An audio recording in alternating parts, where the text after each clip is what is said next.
Hello friends, my name is Patanjali Kashyap and today I am going to present a topic called IT Infrastructure Support, DevOps and Software Development in context of emotion intelligence.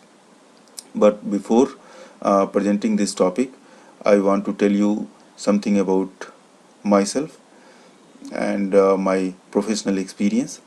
I am working in a Indian IT firm as a project manager. Previous to this, I worked in a couple of other IT companies in different capacity, in different role. I started my career as a software developer and then progressed to a further level as a team lead and then finally to project manager. So this is in brief about my professional experience. So now come back to the topic. This topic is very interesting and it is very rare because you will not find much information on all this topic in one presentation anywhere in internet. If you search in Google, probably you will find the interesting material in isolation, but not in the holistic manner. You may find very good presentation on IT infrastructure support, DevOps and software development, also on emotion intelligence, but you will struggle to find relevant information if you think all this in totality. So to fill that gap, I just integrate all these concepts and come up with this presentation. Hopefully you will enjoy the journey.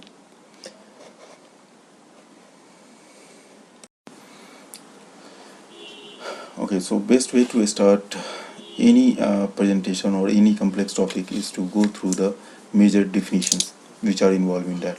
So that's the approach I took in this presentation as well. A lot of people are not agree on this approach, but for me, I took this approach to go forward in this presentation. So let's start with the definition of IT infrastructure. If we go through the first two lines of this IT infrastructure definition, you'll find it as that the set of physical devices and software required to operate the enterprise. Now, what is this set of physical devices and software required? Before understanding this, we will understand the infrastructure itself. What is the infrastructure? To understand the infrastructure, we'll take one analogy with the construction industry or the civil engineering industry. Let's say that we have to create one road or we have to build one house. So how we are going ahead with that? We are taking some sand, we are taking some cement, we are taking some rods and the other components, and we are mixing them in some predefined ratio, and after the mixture is ready, we are putting them in some sort of pattern, and then after passing through some processes, those buildings are created, constructed, and those roads are constructed. Similarly, in IT infrastructure, if we want to build a IT infrastructure, we have to take several physical devices. So what are those physical devices? Those physical devices are not limited to whatever I am telling are CPUs and memory disks. So these are the major constraint, and the hard disk as well. So these are the major components for that. So once we took that, we will set them in some pattern so that they will start operating. Once those things are put into some pattern, and then your physical infrastructure is ready. Once your physical infrastructure is ready, you have to put some software. So once you put the software on top of that, they will get a capability to talk with the underlying physical devices, and on the top of that software, that is typically a operating system, you will start putting the applications. So applications is a very wide term. Application may be the front end application, it may be the middleware application, it may be the data store. So if we are putting some data, if we have to store something, we are start using the databases. If we have to interact with the user, we are start taking help from the front end interfaces. Those applications are built into different languages. how they operate and how they are going ahead is not in the scope of this presentation, because this presentation is dealing with only with the basic definition and then the integration part of all these underlying concepts. So that's the definition of the IT infrastructure. Before moving forward with the other parts, I just want to tell that if you go to the different literature, if you go to the different internet sites, if you go to the wiki, if you go to different company side, you will find the different definition of the IT infrastructure. But the definition which we discussed just before this discussion is the best available and best suited to this presentation. Hence, I took this. And IT infrastructure has a lot of components also. So I took 7 major components to discuss, and I will going to discuss that in the next slide. So IT infrastructure has 7 main components. The first is computer hardware platform, operating system platform, enterprise software applications, data management and storage, networking telecommunication platform, internet platform, and consulting system integration services. So I given you the basic idea of top 4 in last slide, but for completeness I will again go through this and take the next one also. What is computer hardware platform? That I told you that it is a combination of CPUs and memory disk and other units like ALU and all. Once the computer hardware is built, on top of that operating system will be installed. Once the operating system is installed, you have to put the applications. Why to put the application? Because it is application which is the some tangible form of your user's requirement. Tangible is not the correct word, but the visual, some visual form of the user's requirements. So once the user define its requirement, it needs to be realized. So that realization is done in the application. So for that realization, this goes to a software development life cycle that probably I will discuss in next couple of slides. But here we will just take it as that those applications are the one of the way to discuss with the user. Data management and storage, that I told you that the no application nowadays, at least 98% of the applications involve the data. So where those data lies, where those data is stored, those data are stored in the data store. That is data store may be the RDBMS or data warehousing system or the big data system, or even a simple Excel spreadsheet as well. And we will involve the data over there, and then application is communicate with the those data store to provide or to serve user. Now all this happen in one infrastructure. Now one infrastructure in isolation can't do much. In this connected world where internet is main way of communication, you need the infrastructures communicate among each other. So let's say that the one infrastructure, now one company, XYZ company, has a different center in Europe, Asia, and US.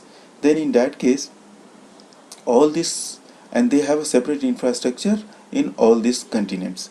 Now all this infrastructure needs to talk with each other. How they will talk with each other? With the help of networking and telecommunication platform.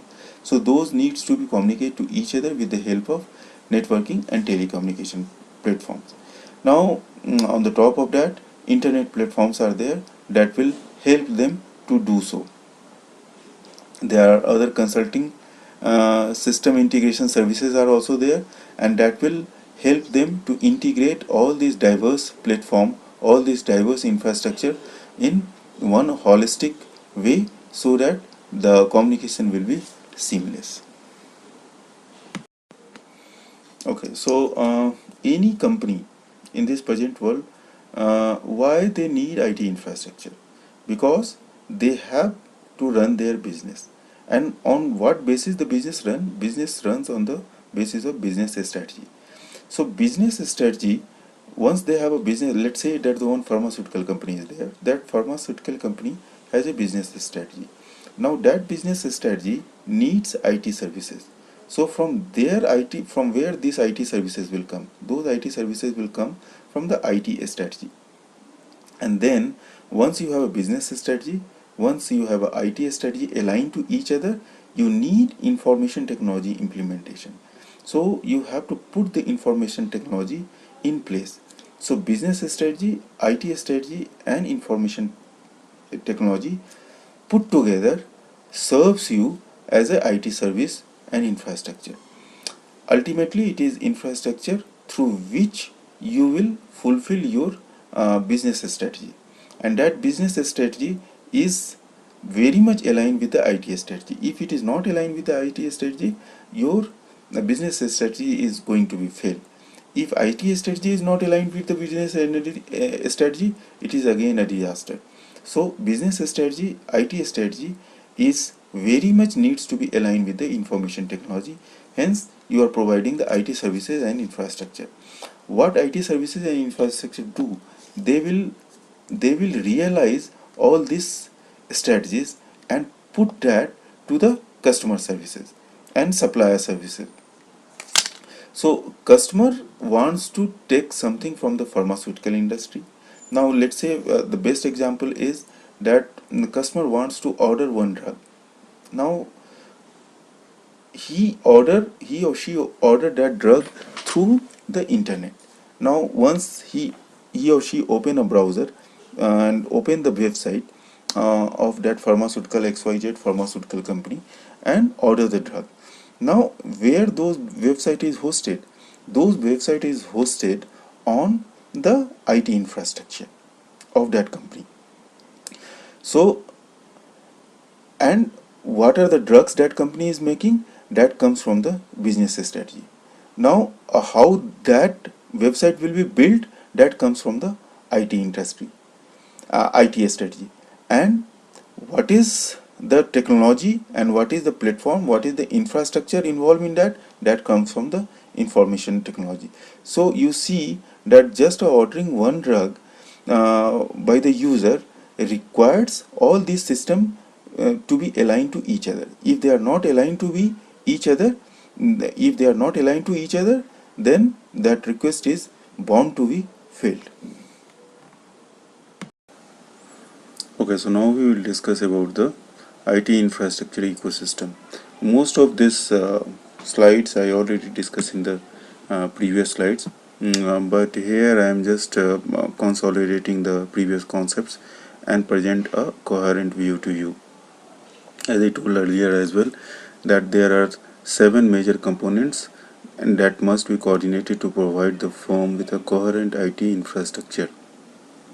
Here I listed some of the infrastructure components and their main providers. From it is not limited to these providers, but these are the main provider in today's market. So starting with the internet platform, Apache, Microsoft, IIS, .NET, Unix, Cisco and Java. So all these are providing. IIS server is there, and any web applications are hosted over there. So in Microsoft world, similarly it happens. If we are talking about the Java, it happens in Apache and Unix and Cisco as well. So if we go to the computer hardware platforms, so Dell, IBM, Sun, HP, Apple and Linux machine. So these are the major provider of the hardware. Intel is missing here, so Intel is also one of the major player over here.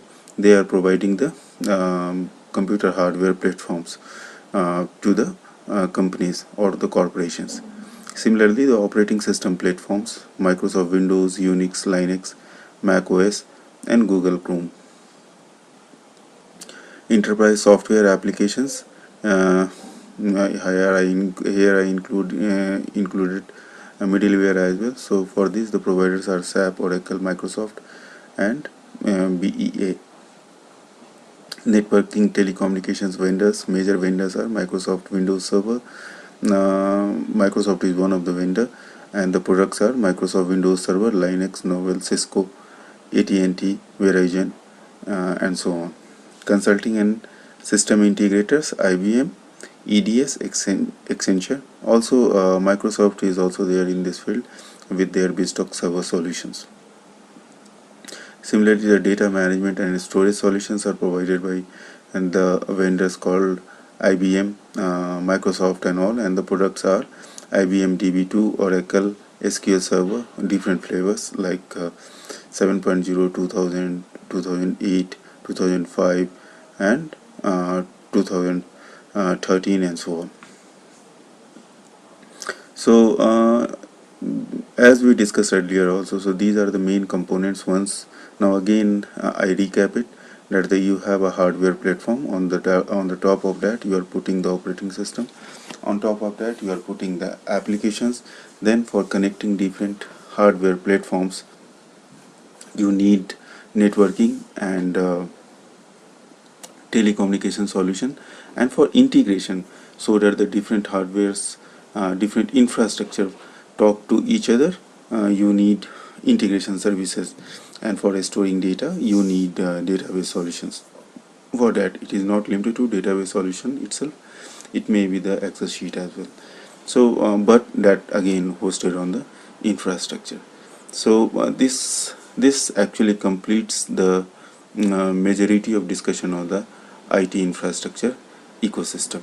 And now the point which I want to highlight over here, in last discussion, last 5 to 10 minutes of discussion, we are seeing that everywhere we are seeing that the multiple systems are integrated to each other, and there are a lot of coordination required, and ultimately on the ground level the people who are making this coordination, yes, technology are there for support, but ultimately the realization part is done by the technology. But to make the system realize, to make the system coherent to each other, it is the people who is coordinating with each other. This is the main point which I want to highlight over here. And finally, while I am integrating this with emotional intelligence, these are the major points which I will borrow from these slides to there. Okay, so now I will discuss software development. So what is software development? Software development is a phased approach to develop a software. So when I will talk about the phased approach, we have to understand what is the phased approach is all about. A phased approach is something where some task is divided into different stages, different phases. So here for development of software is an entity, a product. So we are going to deliver an product, and product is not built in a day, it will take some time to build. And it is not that you just start and end and the product is built. Between a start and build, between a start and end, there are different stages. So what are those stages? Those stages in context of software development are requirement definition, design, coding, testing and maintenance. So just to brief about all these phases, I just want to tell that the once user is coming up with an idea that I want these functionality to implemented in the software. So for that the user is providing, or the customer is providing the requirements. Then that requirements, on the basis of that requirement, some requirement specification documents are made, and then on basis of that design is performed. And once the design is performed, the coding phase will be started. Once the coding is done, the testing of the software will be done, and once the testing is successfully happen, it will go to the production environment and live. Once it goes live, it goes to the maintenance mode, and then hence from there it will be in the maintenance mode. If some new requirement, or if the software is not performing correctly, it will again go to the design phase, and from there it will again move in the cycle itself. So now let's take each and every phases in one by one manner, and then move forward on that. I will not give much emphasis on all the stages, because this is not the major agenda of this presentation. but for the completeness I will provide a clear and concise definition of all these stages, so that the audience will be aware about this and have a good understanding about the overall process. So requirement definition. So what is the requirement definition? Requirement definition is the phase where the requirement of the user is captured. So whatever user want, that will go into the final product of his choice, he has to give those requirement, and on the basis of complete software is created. So in the requirement definition phase, the purpose of the system and the constraints under which it should operate are identified. These points are documented in the requirement document, which contains the information related to the product, typically an overview. It also details out the specification of operating and maintaining the product. It includes instruction for troubleshooting, a list of possible enhancements that the user can make to the system, and the certain functions and non-functional specifications. So this is actually uh, the heart of the upcoming software, because if the requirement definition and the requirement specification is not there, system will not be made. Because for making anything you need some basis, you need some guidelines. So if you don't have those guidelines, if you don't want that the what to build, you never build anything. So these are the documents which tells you what to build. So for what to build, things are documented over there, and once you have a documented, it pass through to the different stages, goes to the design phase. Hence from there design phase will take it, and on the basis of that they start designing the software. Okay, so now you have a requirement a specification document in your hand. So but you can't do anything with the requirement specification document. User told you that these are the requirements which I want to build. Now for building that, for constructing that, you need a proper plan, you need a particular design of the architecture.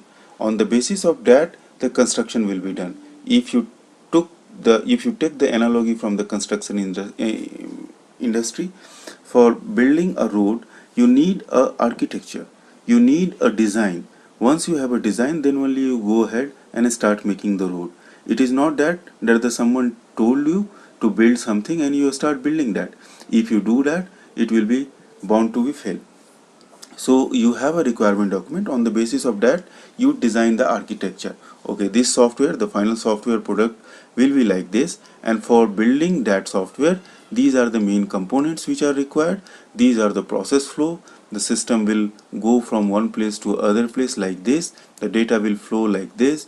The structure of the code is like this. So all those things are defined over there in the design phase. So architecture will be done over there, the plan will be done over there, and then once the plan and architecture will be done, it will move to the next phase, that is coding.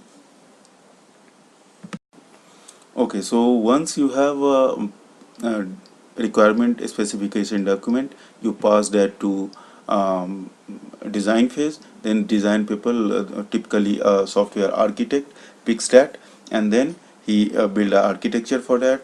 The project manager build a plan for that. Once you have a plan, architecture ready, then the actual construction, actual realization starts, and that will happen in coding phase.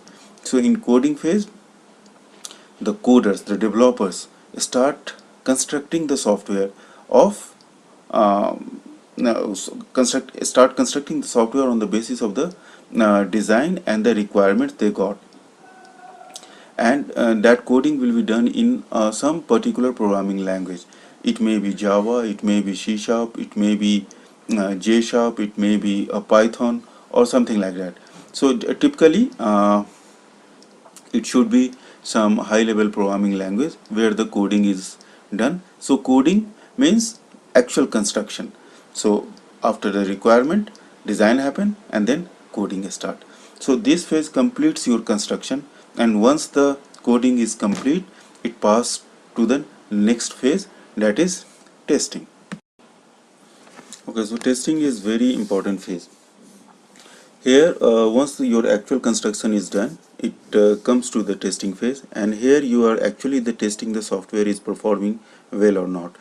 So if testing phase is completed, it means whatever the coding is done is 100% correct. If it is not 100% correct, it again fall down to the previous stages, and then from there onwards it has to come to the testing phase.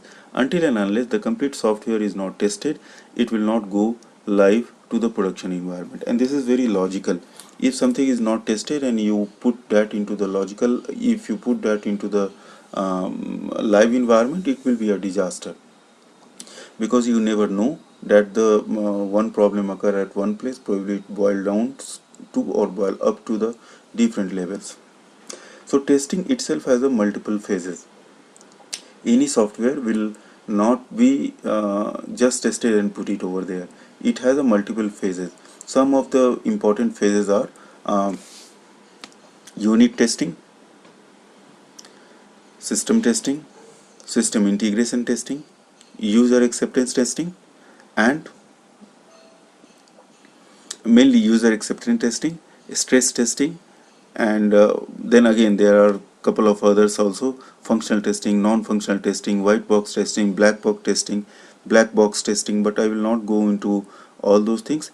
I will just brief you about the some important testing concepts. Like unit testing. Unit testing is done on the for a particular unit. Let's say that the unit X is assigned to the developer A. Then developer A, while doing it, he will test that section, that unit, and says that it is yes or no, it is pass or not, it is pass or fail. Then in a system there are multiple in a software there are multiple systems are there, like system A, system B, system C, system D. System A, B, C and D have a different functionality. So in system testing, what happens is that the systems are tested for the separate functionality.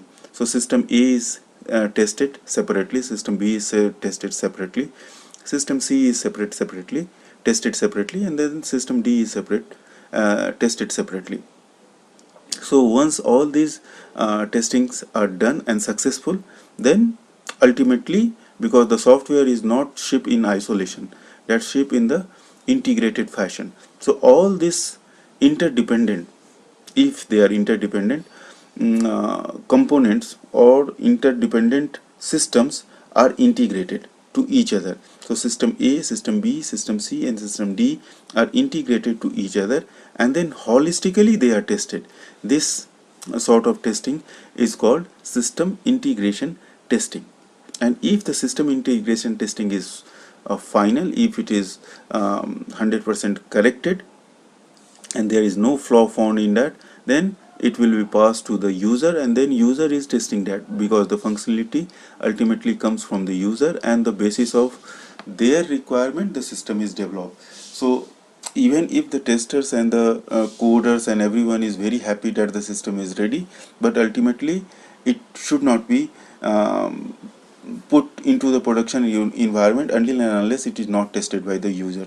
So users are tested at, and then if the users are happy, they are giving sign off for that the okay, this system is working fine, and then it comes and it is ready to go to the production environment. Then it goes live to the production environment. So once it goes live to the production environment, the maintenance phase will come, that I will discuss in next slide.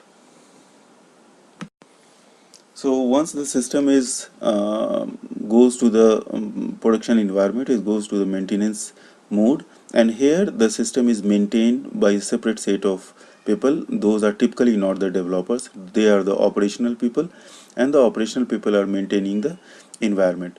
Their goal is not to change in the system. Whatever the systems are there, they are maintaining that. So maintenance phase, you can tell that the logically the last phase of the SDLC cycle. So maintenance phase is the last phase in the SDLC and usually occurs after a deployment. The three activities in the maintenance phase include adoption, correction and enhancement. Suppose a system is shifted from Windows to Linux, you need to update it so that it adapts to the new environment. This is known as adaptive maintenance. The process of fixing error after the system has been released is known as corrective maintenance. Enhancement, on the other hand, is adding the new functionality to the system. This is self-explanatory, so I will not give much emphasis on this. So hence this complete my discussion of the software development. Now I will discuss about the DevOps, and then we will discuss about the emotional intelligence and try to integrate all these concepts together and see the holistic picture. Okay, so before taking DevOps, I thought of discussing one more important concept. The phased approach, which just now we discussed, is typically known as waterfall model. Why waterfall? Because in this model, once the previous stage is fixed, once the previous stage is completed, then only you move to the next stage. So there is no jump is permitted over here. So it means that once the requirement is freezed, then only you move to the design phase. Once the design is complete, then only you move to the coding phase, and once the coding will be done, then only you are allowed to move to the testing environments. So once the testing environment will be completed, then you put the application into the maintenance phase. But practically, if you see, this is not the ideal model, because nowadays it is very difficult that you just fix the requirement and then you start designing, because client is always want to change the requirement, because requirement is evolving. Once one new requirement comes, client want to maintain that. If you go back to client by saying no, now we will not incorporate any change, we will not take any requirement further, they will be unhappy. So this model is a ideal model, and probably it will be applicable in some type of the product development, but not always. Where the requirement is very dynamic, you will be finding it difficult to implement this model. Yes, where the requirement is static and once it is fixed, there is very less possibility of change, probably you can adopt this model. So coming out from this drawback, there are multiple software models evolved, especially in early 2010 and all. So around 2001, agile methodology come into the picture, where in agile methodology what we are saying that the changes are welcome. So if user is saying that there is some change required, people are happy to take that. But that is not the case with the traditional waterfall model. There are other benefits also with the agile methodology, because agile methodology is a mindset in itself. There are not only one agile methodology, because there are multiple methodologies are involved in that. So agile methodology is basically an umbrella term, where you have a XP programming methodology, you have a Scrum methodology, you have future driven methodology, you have test driven methodology, and all those things. And probably you can combine all this and coming up with a new sort of methodology. So but the ultimate, the basic soul of all this are same. The basics is that they are iterative, they are repetitive, and they are easy to implement and release, and they are welcoming the changes. So the main philosophy of agile methodology is that release the features in shorter intervals or regular intervals. So let's say that the user have list of requirement 1 to 100, but actually in his right now in next 1 month and so he want requirement number 1 and requirement number 20. So if you go to the agile methodology, it will just take requirement number 1 and requirement number 20 and build that with the minimum documentation, and once it builds, it deliver it to the client. So client will see that these requirements are working or not. So they get the workable software. So they are happy because they are getting something tangible in their hand. They are getting that okay, my this requirement is working. Now on the top of that, I want this requirement. Then again some prioritization will be asked from them. Then they again prioritize that okay, I want this feature in this. Then again those features are incorporated in the next build, and then that next build will be delivered. So once the next build will be delivered, that have functionality probably say 30 and 31. So now the 1 and 20 is already delivered. Now 30 and 31 is delivered. So now these 30 and 31 is integrated with 1 and 20th requirement. So now the 4 requirements of the client is already fulfilled. So it is continuously, this cycle will continuously go on and deliver the requirements to the user on the frequent basis. So there is a concept called continuous integration. So as the name explains that as as the one release is there, and then after that the second release is going there, so there is a integration required. So that's why it is continuous integration. And as as it is ultimately delivered to the client, so continuous delivery is also coming to the picture. So this is what the agile methodology is. So how it is different from the traditional waterfall method? That in traditional waterfall method, first one stage is fixed, one stage is completed, then only you move to the next stage. While in agile methodology, that is not the constraint. You just deliver the iteratively the functionality to the user, and if the second set of requirement is coming, or there is an enhancement in the requirement, you can build that into the next iteration and deliver it to the user. So nowadays in almost all software industry are adopting that methodology because that is flexible, that provide client tangible software, and that is more business critical and achieving the business, and help organization to achieving the business target.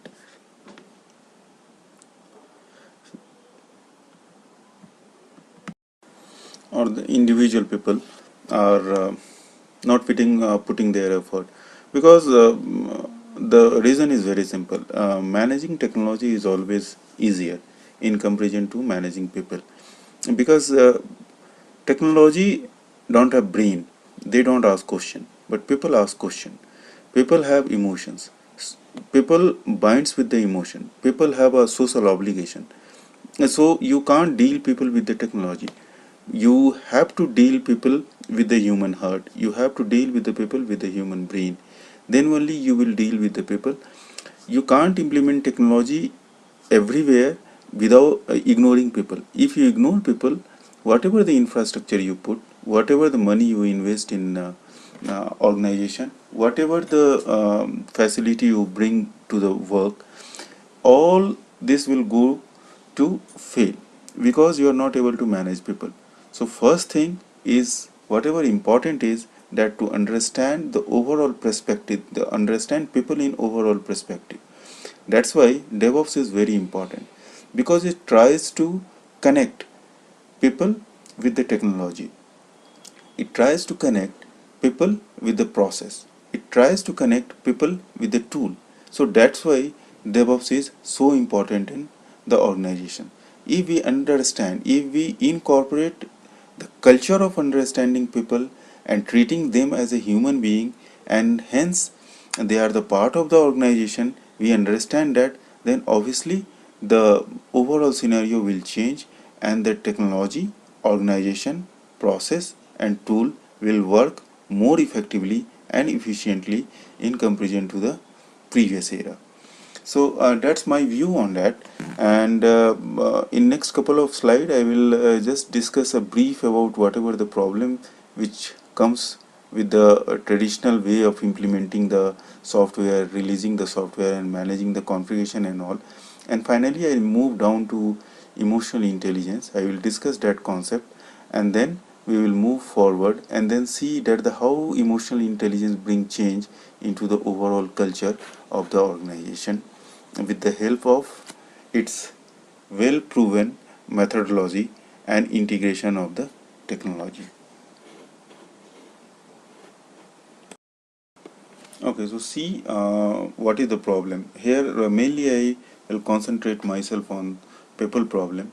You see in the people section, and there are three main sections I took, that is the communication, lack of accountability, and duplicate roles. If you see the communication, this is a typical statement which passed by the people. Communication occur very sales and desperate communication methods. Lack of accountability. Coordination between the various groups is lacking. Many groups work in their own well. Duplicate roles. Same mistakes are made from the environment to environment since the different people are involved. If you see what are the main problem which is coming out of all these three statements is lack of communication, lack of collaboration, lack of uniform process. These are the main three things which is coming from it. And the other point which is very important is uh, the people are not willing to take the accountability. Why all these things are happen? Because the organization will never focus on all these things. They are just creating a process. Okay, this process will go. If this stage pass, you have to do this. If this stage pass, you have to do this. If this stage successfully completed, then you have to do this, and hence the overall process will be completed. They are not seeing that they are treating the people as a machine. They are not seeing that they are giving instruction to the human being as a machine. If you are giving an instruction to human being as a machine, these problems will come because no one is motivated to do anything. They are just thinking, okay, we have to complete this process. If process fail, it is a failure of the process. It is not my failure. So hence it comes as a lack of taking the willingness of accountability, because they are blaming everything on the process, because organization created some silly processes and force people to obey that. I am not against of the processes which are created, but what I am trying to say that the process is necessary. Without process, no organization can run. But same thing is applicable to the people also. You can create thousands of process and ignore people. That is again not good.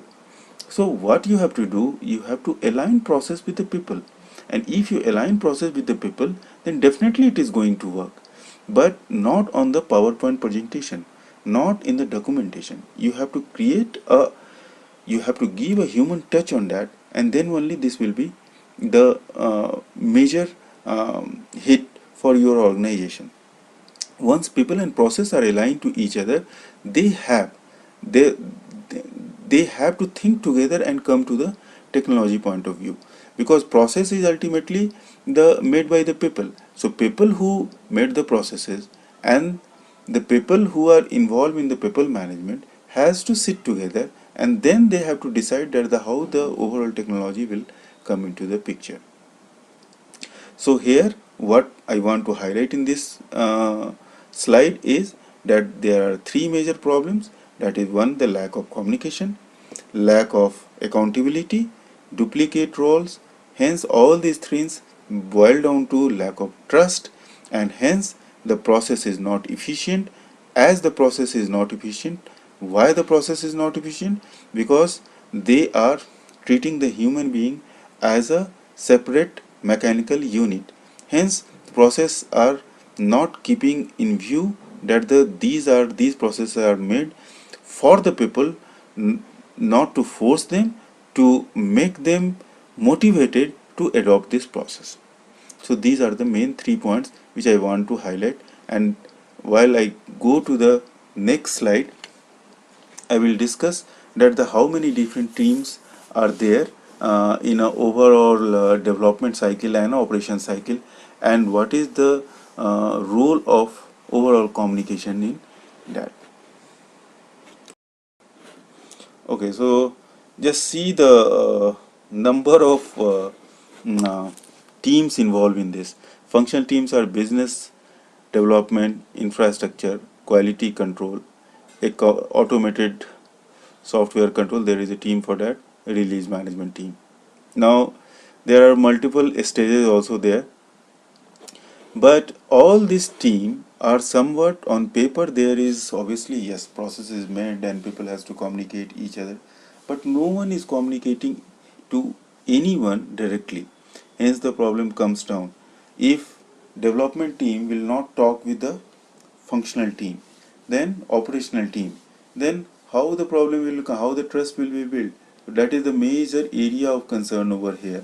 So those culture needs to be put into the picture. The main idea of showing this slide is to give you an idea that the how many different teams are involved. There is a release management team, there is a development team, there is an infrastructure team, the business people are there, then there is a configuration management team, then there are some testing team, and all those teams are almost working in isolation. They are getting some mail, and then on the basis of that email they are working on. But there is no composite forum previous to DevOps era which will handle all these things together, bring people together, make them talk to each other, handle their problem then and there, that what is your problem, what is your problem, okay, you are from development, sit together, you are from operation, sit together, you are from testing, discuss your problem right away. If you have any problem, just discuss over here only and finish it off. If their forum is like that and the people who are handling that are sensible enough, then the problem will be eradicated in a more mature manner. Okay, so recap, what are the pain areas? Right now we discussed that the poor communication and synergy among the project team, build, development, configuration and release team, lack of trust, lack of coordination. Oh, so still we are in the search of interrelation between IT and emotional intelligence, but better to discuss interrelation of these diverse fields. First we have to discuss about the concepts of emotional intelligence, and then probably again we will see that how these concepts are interrelated together. See how important these aspects are, these dimensions are, because it is all about management. If you are working on something, it is all about self-management, how you are dealing with yourself, how you are dealing with your relationship, how you are dealing with your team member, how you are dealing with your clients, how you are dealing with your friends, colleagues, how you are responding on email, how you are responding to customers while you are on call.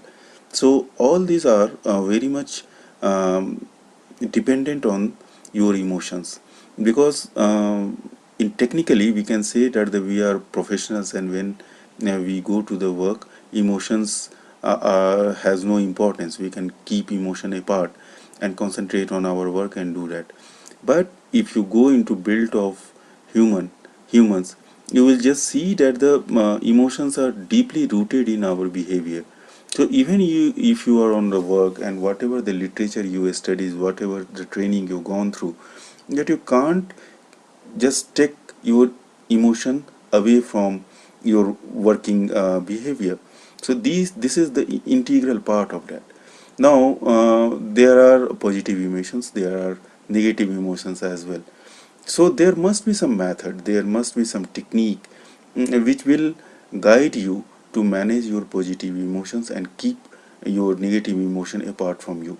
So this is the best way we can go to the work, we can keep our positive emotions alive and extended, and continue doing the work. That is the best part. Instead of saying that they come to the work and behave like a professional, just concentrate on your work and keep your emotion apart. Better way is to come to the work, behave like a professional, manage your emotion. If you are able to manage to your emotion, you are the winner in every aspect of the professional field. Either it is talking with the client, it is talking with your team member, it is dealing with your team member, it is dealing with your manager, it is dealing with in your relationship in your home with your wife, your friend, your sister, your mother. It is all about the management of things. So here this is very self-explanatory, that the what are the dimensions you need to manage. The dimensions are, you must be self-aware about yourself. If you are self-aware about yourself, then only you are able to manage that. So the first aspect is self-awareness. You have to be aware about the yourself. Once you are aware about that, you have to manage the negative emotion. You have to come up with some plan, and that plan obviously come from the different direction. There are multiple round of discussion, and there are multiple set of presentation could be given on that to manage your thing. But you can find the better way to do that. Probably in my next set of presentation I can discuss that as well. And once you are managed with that, you move to the one level of the circle. You move to the social aspects of the emotions, because it is not about you.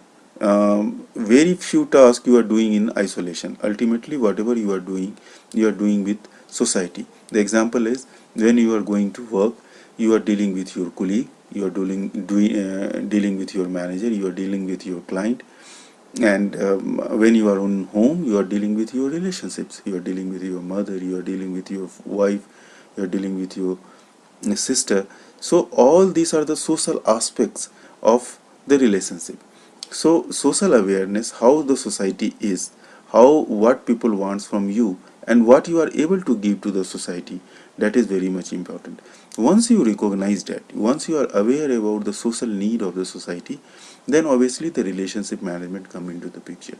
Then you have to manage about the relationship, how to manage the relationship, how to channelize the positive relationship in a way so that you will be the winner at the end of the your task.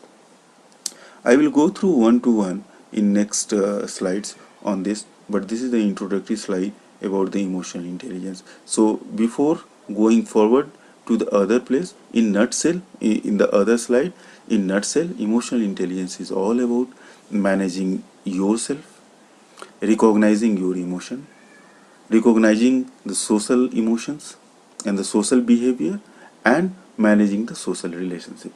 So it is all about that. It is all about the management of you and your social relationships. So self-awareness is very important, as I told earlier also. And to understand self-awareness, we have to keep an eye on um, 2 3 points. The points are emotional self-awareness, accurate self-assessment, and self-confidence. Ultimately, what I'm trying to tell over here, that the first step to solve any problem is to understand that problem. Once you understand that problem, then only you are able to analyze that, and then finally you will find some solution for that. So the same thing applicable over here also, that you have to read your emotions, that the what makes you frustrated, what makes you happy while you are talking with client. And once you are able to recognize those things, then you have to analyze their impact, that the what are the impacts, what are the good aspect of that, what are the bad aspect of that. Once you are able to do this first step, half the problem is resolved, because you are able to find the problem. And not only you are able to find the problem, you are able to analyze that also. You are able to analyze their impact. So once you are done with that, you are in the verge of finding the solution of any destructive problem which are related with the emotion. Similarly, you have to do the self-assessment, that you have to be very well aware about your strengths. You have to be aware about your weaknesses. What are your limits? At what level you can go, and beyond that, that is not in your area. Simple. You have to know that okay, at this level I can stretch, and after that I can't. And if you pass this communication to the proper people, at the proper time, believe me, you will be the winner in the life, because this is all about presenting and your strengths and weaknesses to the people up front. So once the your boss or your in your relationship, whatever relationship you are, if the people who to whom you are discussing with is very well aware about your strengths and your limits, there will not be any problem. So accurate self-assessment is very much required over here. Again, self-confidence is the key of the things. A sound sense of one's self-worth and capabilities are very much required. You have to be very well understand that the emotional self-awareness and accurate self-assessment, all these things are not about saying, and when we are discussing about managing your emotions and all, it is not about compromising your self-esteem, because if you compromise on your self-esteem, your self-confidence will go down. It is all about keep the destructive emotions away from you and give a chance to constructive emotions to comes to you. Once these constructive emotions comes to you, definitely you will be a better person, you will be a better professional. So this is all about highlighting those important points. I will go to the next point in the next cycle. A calling problem. So you are inviting problem actually. So these things will happen, but this will be avoided if you understand a person better. If you are emotionally aware about the other person's emotional capability. So it is both directional. It is for the person who is taking the responsibility, and it is for the person who is giving the responsibility. So you just see the importance of emotional intelligence in this scenario. In the holistic scenario where the communication, where the interaction with the different teams are important, how important it is. Similarly, I will go through the other aspects of it like transparency, adaptability, and achievements. So, dealing with the transparency, displaying the honest and integrity, trustworthiness. These are the important aspects of it. If you are not honest, like in the previous case, if the person is not honest, he knows sometime, if he knows sometime that he is not good in the communication, but he is not honest. He is not telling because whatever reason to his boss that though okay, I am not good in this, then he is inviting for the problem. If he is honestly tell that okay, I have a problem in this, I have not good communication skill, but I am good in the other aspect of it, things will be resolved.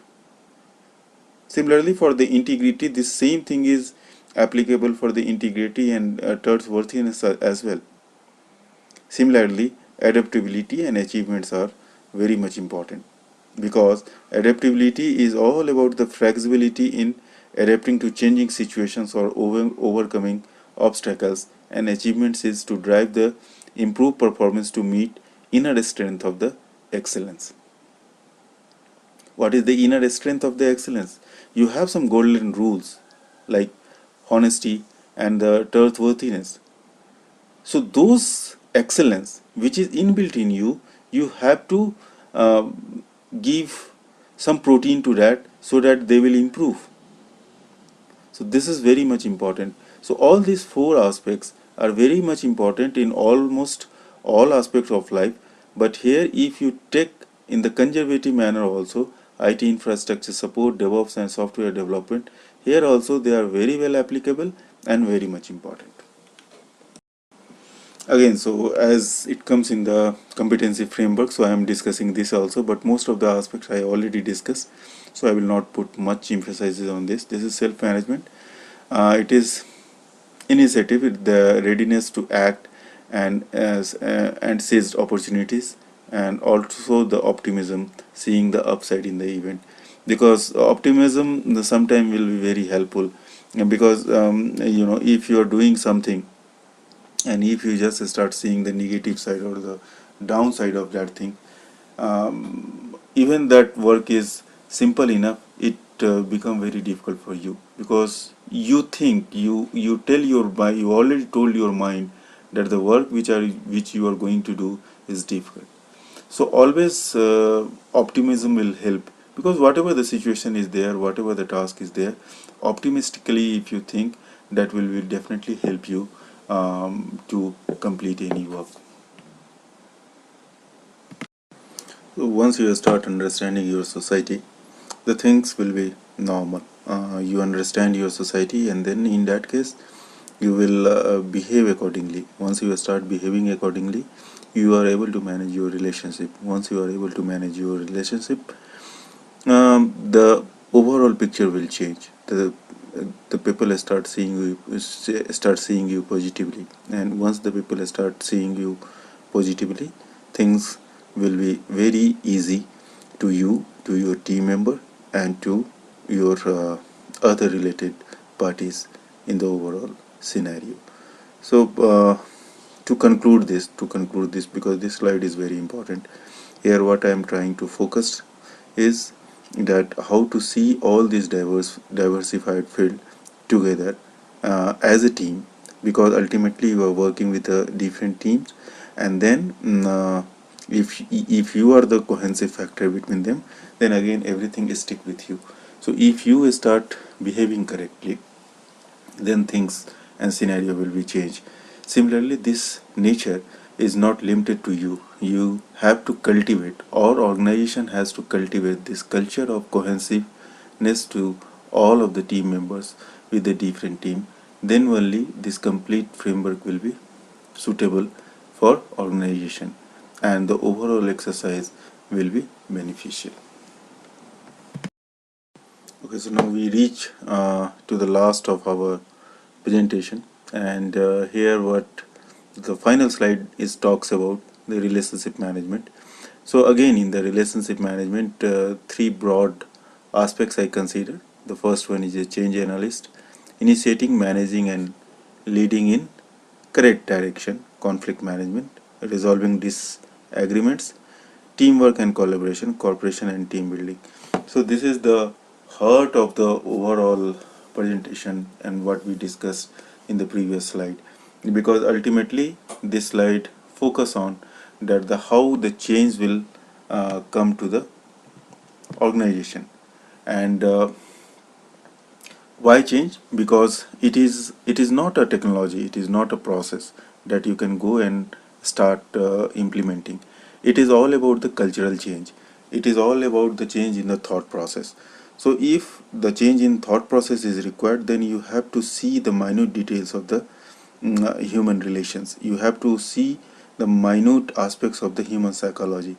And once organization starts seeing that in a human level, not in the technical level, then probably all this can be achieved. Whatever the difficult situation is, thousands of multiple teams are there and they have to work together. If the human factor is not there, if the culture of accepting each other, culture of coordinating with each other, culture of collaboration is not there, then nothing is possible. So if in the present scenario where we are seeing that the either it is IT infrastructure support, DevOps, or software development, everywhere a lot of intelligent people, lot of technical people, lot of managerial people are there, and finally they are doing on either they are working on product, or they are working on some process, or they are taking some management decisions. So they have to come together, they have to respect each other domains, they have to respect other as a human being, they have to respect other as a technical person or social person. They have to see that they are not dealing with the technology, they are dealing with the human being, and in turn human being are dealing with the technology. If this sort of culture is developed in a company or in an organization, then the overall process will be success. The overall culture is changed, and everything is streamlined. Either it is a software development, if the people are developing software, they will develop perfect software. If the people are doing IT infrastructure support and they are emotionally intelligent, they will do great infrastructure support. They will provide a great support to the client, and client will be happy. If they are doing DevOps and they are coordinating with different team, they are automating the overall process or the software, then they will do the great automation, because they are happy from the inner self. There is no boundary. They understand each other, they understand different team, and then the overall culture of cooperation will born. And if this culture of cooperation will be born, nothing will be difficult. And the revenue, then the revenue generation will come, because ultimately whatever you talk about, the things will be go and converge on the revenue generation. Then emotional intelligence literature already proved that in the organization wherever the emotional intelligence related processes are implemented, they are generating a lot of revenue in comparison of the organization where this culture of emotional intelligence are not there, where the people are just treated as a machine. There these things are there, the revenue generation parts are very less. Probably in some slides, or in some other presentation I will discuss on those aspects. So ultimately, to conclude this, that either you are doing infrastructure support, DevOps, or software development, ultimately people are involved in there. And to making people to work together, you have to put some cohesive factor, so that they will bind to each other, they will understand each other, they have to trust on each other. And that cohesive factor is emotional intelligence. So that emotional intelligence bind all these diversified field together and makes organization success. Thanks for your time to listening this, and this is the last of my presentation. The formal slide of thanks you will see as next. Thanks again to all of you. Please provide your feedback on my email ID or to YouTube itself. If you want, you can connect me to Twitter, you can connect me to Facebook as well.